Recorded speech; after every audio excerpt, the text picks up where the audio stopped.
Hello and welcome, ladies and gentlemen. I'm Rishabh Gulati, and I want to present an episode of an online series I run called Magna Indica, but from our studios, because there are certain things we have to see, not just talk about. It makes it a lot more impactful.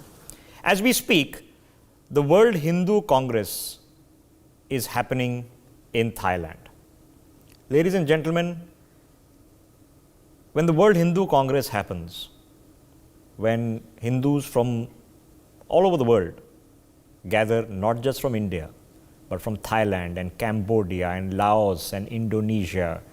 They gather from Japan, from Germany, from North America. What is the point of conversation?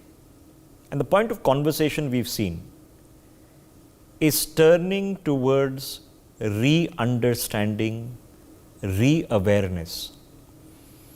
Because as I've discussed in a previous episode of Magna Indica, we have lost complete touch with our Indic roots, who we are.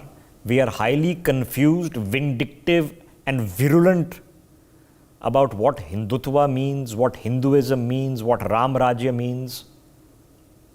And within the heartland, which is Bharat, here in India, if we ourselves are so viciously confused and combative, we shouldn't be surprised that if in Western countries certain vested interests are trying to create a phantom that there is some sort of Hindu extremism, fanatical fascism, genocide of minorities about to happen.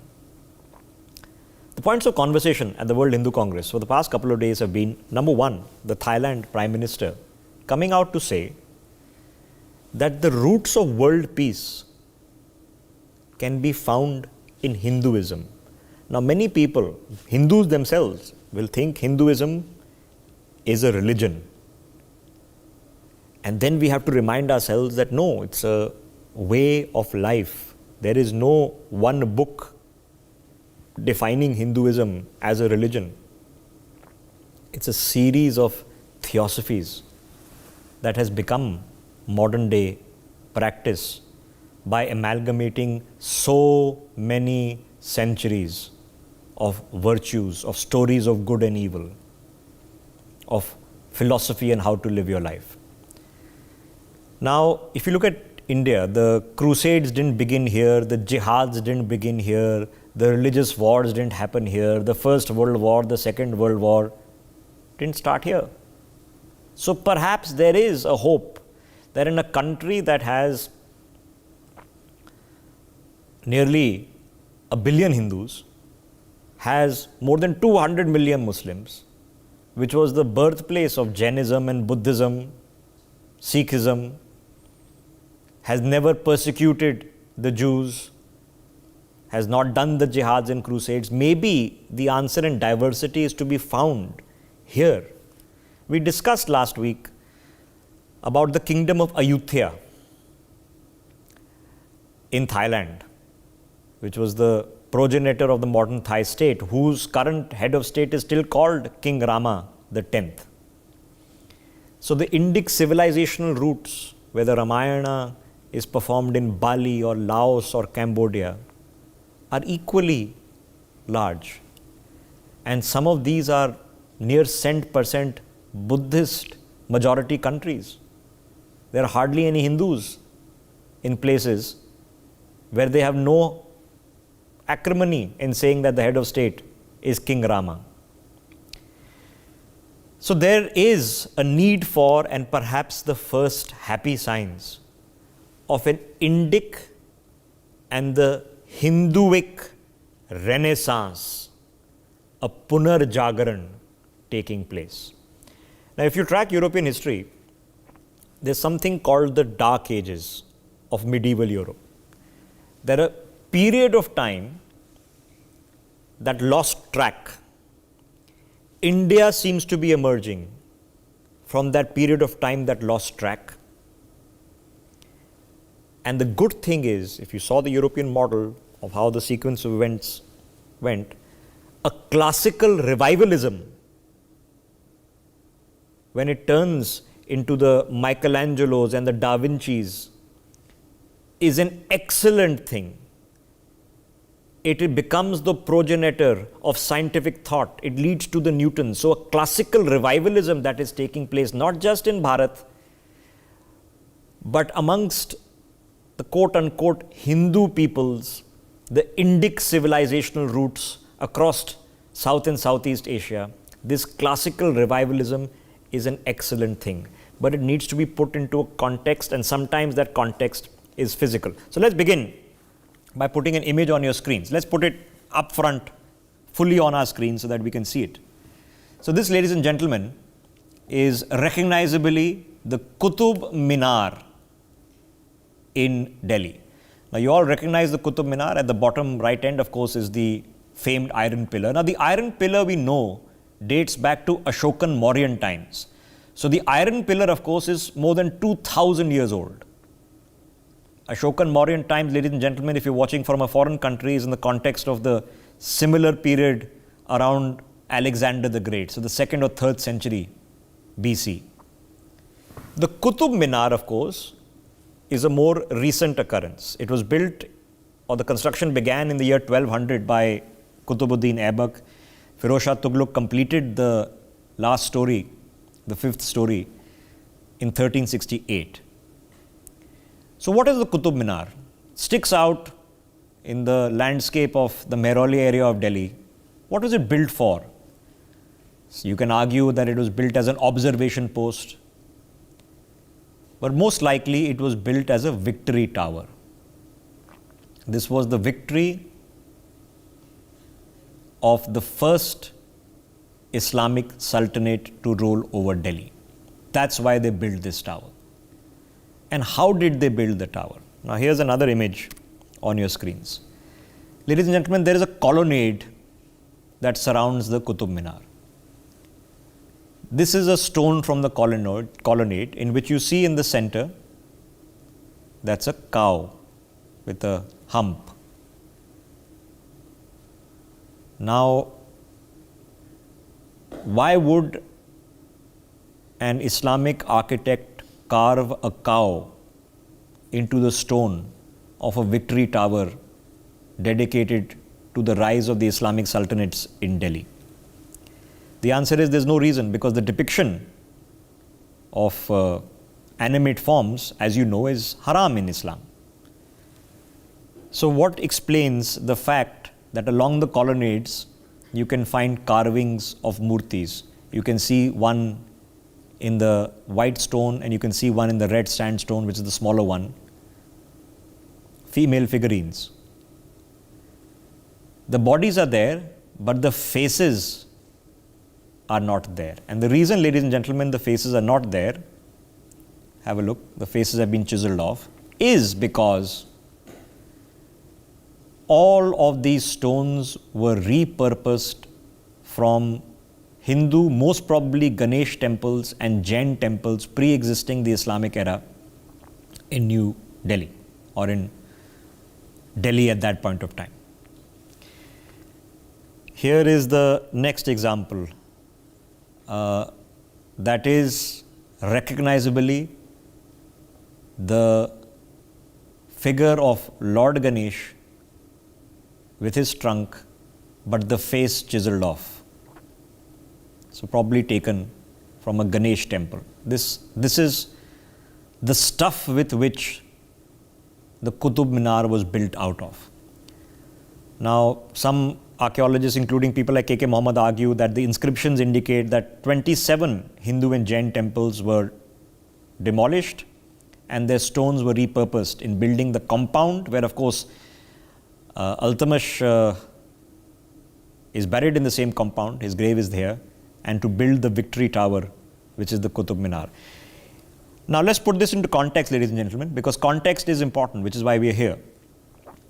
It is not unusual for stones to be repurposed by conquerors in building new architecture, including religious architecture. Now, have a look at this image.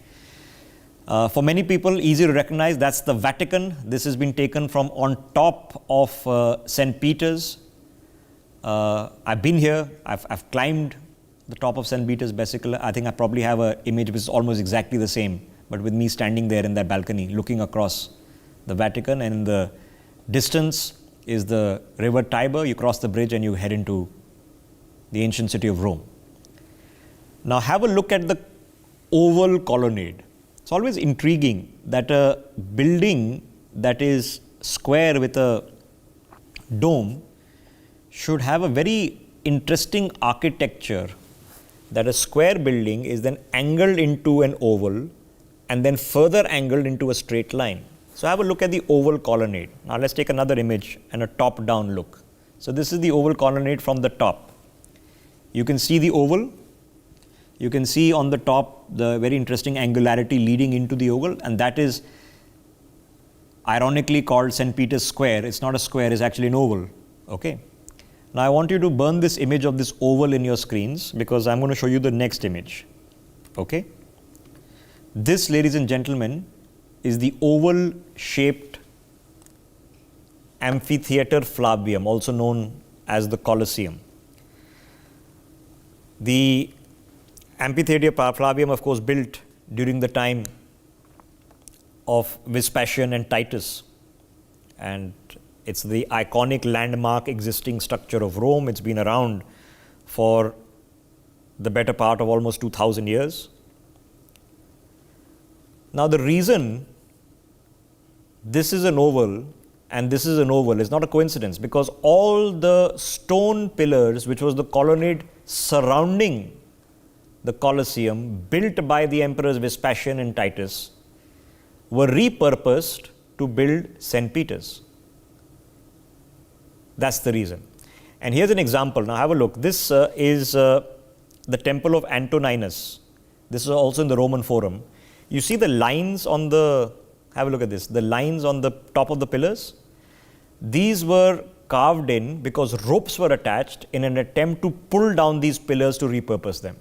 But because the pillars were so massive that they failed and they gave up.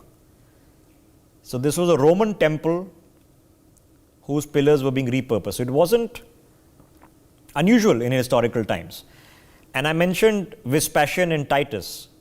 So the Catholic Church destroyed, repurposed the stones of the pagan temples of Venus and Castor and Pollux and Antoninus, and rebuilt St. Peter's with the marble, with the stonework, with the masonry. So it's not unusual. And I mentioned, like I said, Vespasian and Titus. Here's another image, ladies and gentlemen.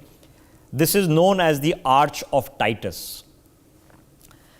And Titus was also the commander under his father as emperor, who in the year 70 sacked Jerusalem.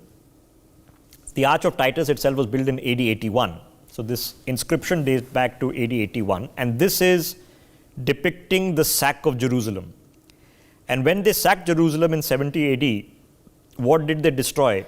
They destroyed the second temple built by King Herod on the Temple Mount, which is the point of dispute between the Al-Aqsa Mosque and the Temple Mount as we speak in Jerusalem. The Temple of Herod, which was probably built in the 6th century BC, is the second temple. The first temple was, of course, the Temple of Solomon, which potentially dates back to the 10th century BC. So the Romans destroyed the temple, and this is the depiction. So you see this curved carving. This is the Jewish menorah. It's a candelabra that the Romans carried away, and it has been lost to history. We don't know what happened to it. Recreations have been put in Jerusalem, but we don't know what happened to it. So the Romans in turn sacking and destroying and demolishing, razing to the ground the temple of Herod in Jerusalem in 70 AD. So I said there'll be context. So now let me put the context back. This, in a modern context, is a recreation of what the temple of Herod would have looked like when the Romans destroyed it. This is a sculpture of what it potentially would have looked like. Okay? Now, let's bring this back to an Indian context, because I wanted to establish the context. So it wasn't just Islamic rulers who demolished temples and did things. Have a look at the current situation And the current situation is important because there is a particular reason that no temples exist in the north of India. This image, of course, is the construction of the Ayodhya temple. You know the construction is about to be completed, and very shortly the temple will be inaugurated. Here's another image. This is India's Prime Minister Narendra Modi. This was 3 years ago when the foundation stone laying ceremony was happening. So the temple is almost complete, and the inaugural is going to happen very shortly. So this is the rebuilding of the temple of Ayodhya. Now you all know the case history of Ayodhya. If you don't know, it was demolished. It's a site which is the birthplace of Lord Ram. Many disputes have happened about exactly the archaeology and the history of it. Okay?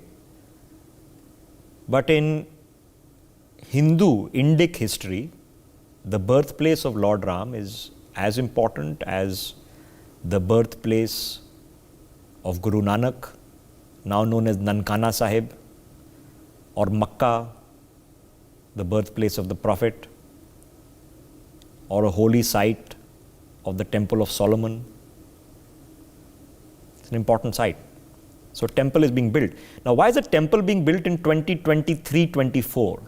The reason the temple is being built in 2023-24 is because no temple existed on this site. And if you remember your recent history, well, there was a mosque which was targeted and attacked and demolished in the early 1990s. Those criminal cases are still ongoing in this country. But there was only a murti, just a murti, because the temple didn't exist. And to put that into context, this is Kashi Vishwanath, ladies and gentlemen. Okay? Now, the reason Kashi Vishwanath is particularly important because the site itself is at least 2,500, maybe 3,000, maybe 4,000 years old. Varanasi is supposed to be one of the oldest living cities in the world, continuously living cities in the world. So definitely older than Rome, probably dating back to Egyptian periods, at least a couple of thousand years older than the Guptas and the Cholas and even the Mauryas. So the site is probably 2,000, 3,000, 4,000 years old. The temple of Kashi Vishwanath was first destroyed in the 12th century BC by Islamic invaders. Then again, when it was partially reconstructed, Aurangzeb came and finished the job in the 17th century. It was destroyed 3 times, in the 12th century, 15th century, and then again by Aurangzeb in the 17th century. It was completely demolished, which is why this current structure dates only to 1780. So Hindu civilization is supposed to be thousands of years old, world's oldest religion.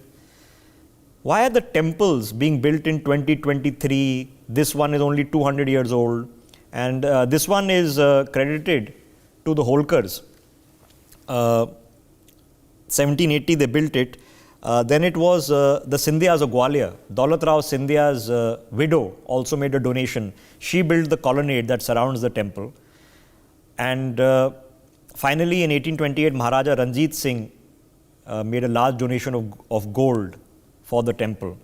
Now of course you see the very tiny temple here. For reference of context, you can see the people standing.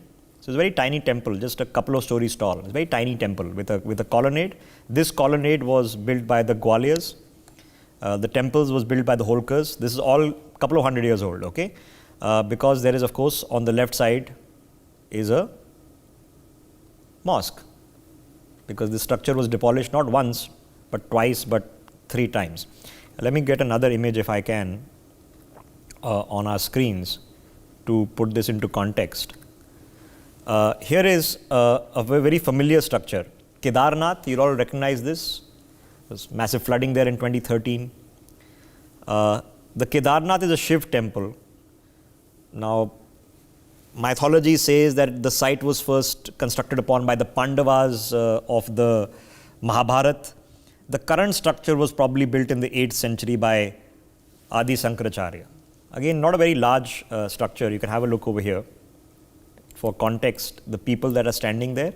So it's just a 15-20 foot structure with a 30 odd foot minaret. So this is the holy site in the north. So Kedarnath is one. I've shown you Ayodhya. We've discussed Kasi Viswanath. This, ladies and gentlemen, is the Krishna Janmabhoomi in Mathura. Okay, so Mathura being the birthplace of Lord Krishna, many people are familiar with the story that you had his parents who were put into jail because of a tale that had been spun on the Krishna Janmasthan, and that's where Lord Krishna was born. There are three main temples in this Kasi Viswanath site, and they're very familiar. Keshav Dev is the temple, Bhagvat Bhavan, the Garbh Griha.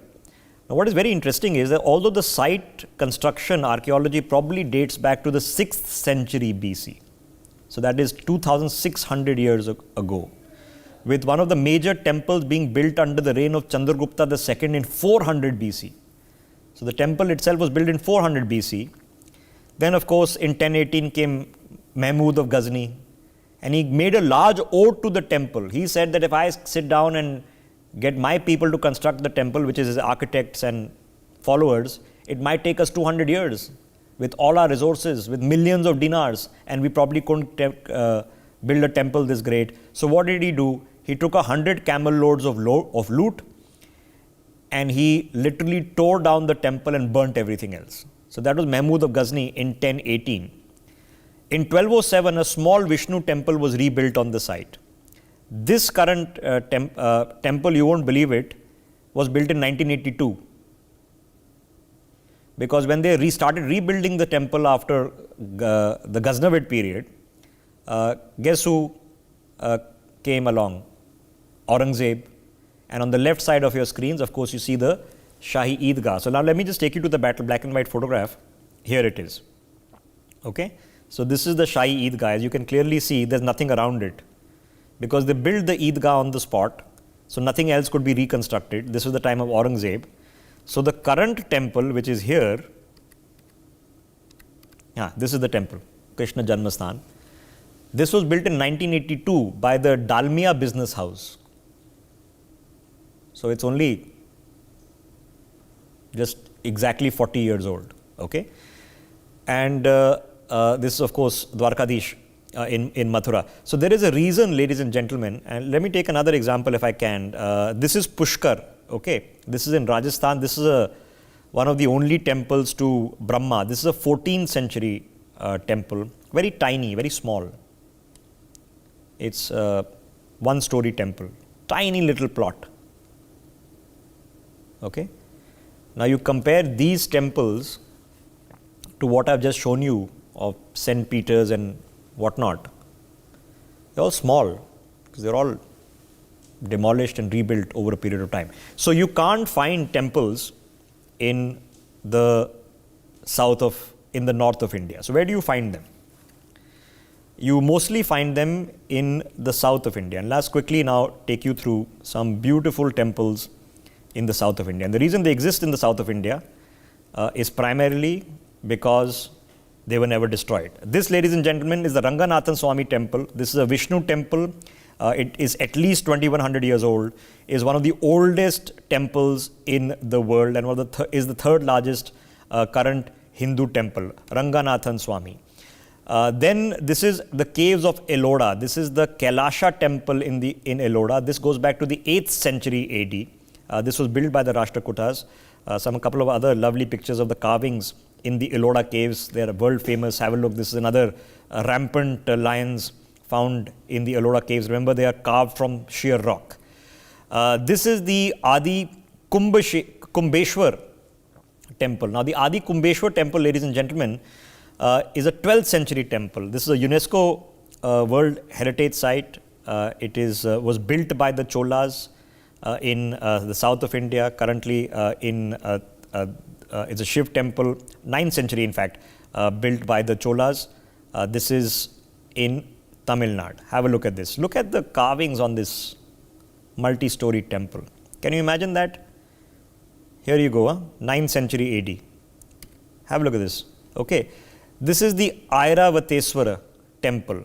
This also is in Tamil Nadu, also a UNESCO World Heritage Site. This is built in the 12th century, again by the Cholas, again a Shiv temple. Have a look at this. Okay. So you want all the great temples, you have to go to the south of India because that's where they weren't demolished. Mahabalipuram, the Shore temple.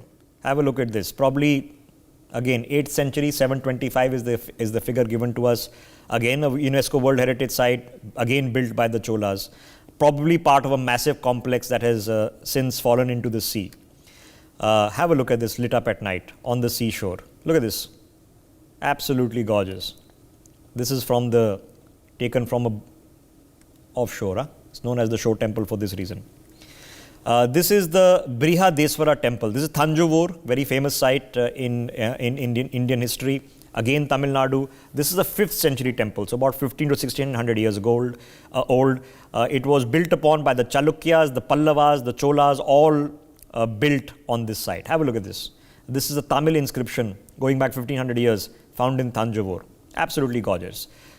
This is the top of the temple over there. Look at the level of scale of the carvings that have been done. Absolutely fabulous. This is the Lingaraja temple. This is a 6th century Shiv temple, the largest temple in Bhubaneswar in Odisha.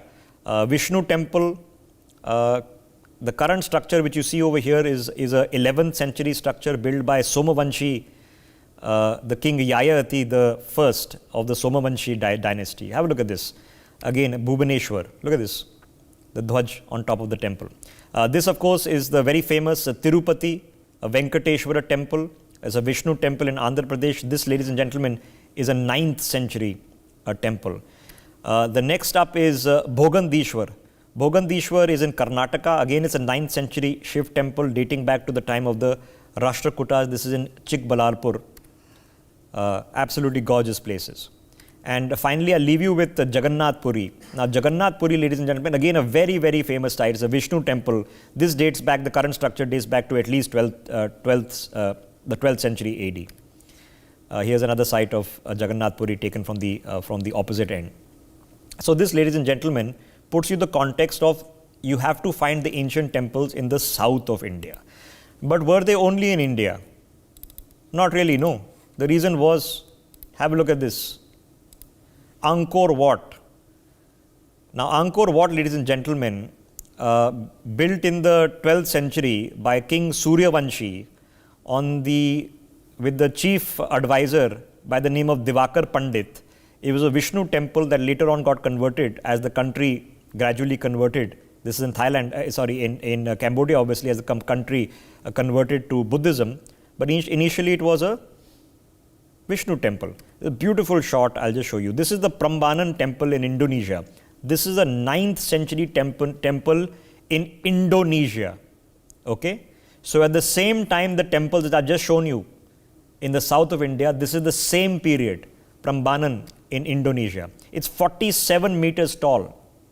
So it's one of the largest and tallest temples, Hindu temples in the world, and it's not in India, it's in Indonesia. This is a more recent building in 1920. This is the Sri Subramaniam Swami Devasthanam. This is in Malaysia. Okay, have a look at this. This is the Pashupati Nath temple, a very famous temple in Nepal, one of the oldest temples dedicated to Lord Pashupati, one of the largest temple sites in the world, again, in Nepal, which remember has a large Hindu population. This is Bangladesh, Dhakeshwari temple, which is the largest Hindu temple in Bangladesh. It was completed in the 12th century. So again, an old temple. This is the Sri Kali Mandir in Myanmar, built in 1871. This is the Sri Subramania temple in Fiji. It's the largest Hindu temple located in Fiji. It was been recently built in 1984. They finished it. This is in Pakistan, of 16th century temple that is still existent. This is Singapore in 1859. The Thendayuthapani temple in Singapore. This is Borobudur in Indonesia, what is now the largest Buddhist temple in the world, and you can clearly see the architectural similarities because, of course, Buddhism was also born right here in our land. And I wanted to show you this image of Angkor Wat. Okay, it's very, very telling. And it doesn't end here, because I began this concept by saying that there is a classical revivalism happening, and you saw that in the building of Ayodhya. But what I found absolutely fascinating, and the reason I picked up this subject to discuss today, is have a look at this. This, ladies and gentlemen, is an architectural rendering of the Babs temple in Abu Dhabi. It is almost complete. This is one of the latest shots of construction. It is going to be inaugurated in a few weeks. So at the same time, you're going to see the Ayodhya temple inaugurated. The largest temple in Abu Dhabi is being inaugurated. And it's absolutely humongous. Look at this, with an auditorium, amphitheater, massive site in Abu Dhabi, which is an emirate. These are the Emiratis laying flower petals, so rose and genda ka phool, at the foundation ceremony. They weren't worried about some Hindu phobia. They're welcoming classical revivalism in the Emirates. This is the foundation stone that was laid of the Babs temple in Abu Dhabi. Here's the one in New Jersey, which has just been completed. Look at this. It's the largest temple in North America. You know, ladies and gentlemen, 65,000 cubic feet of Italian Carrara marble. They bought it from Italy, shipped it to Rajasthan to be carved, then shipped it to New Jersey, and volunteers then came and constructed this temple. Just look at the carvings that have been done. This has literally been inaugurated weeks ago. Look at this.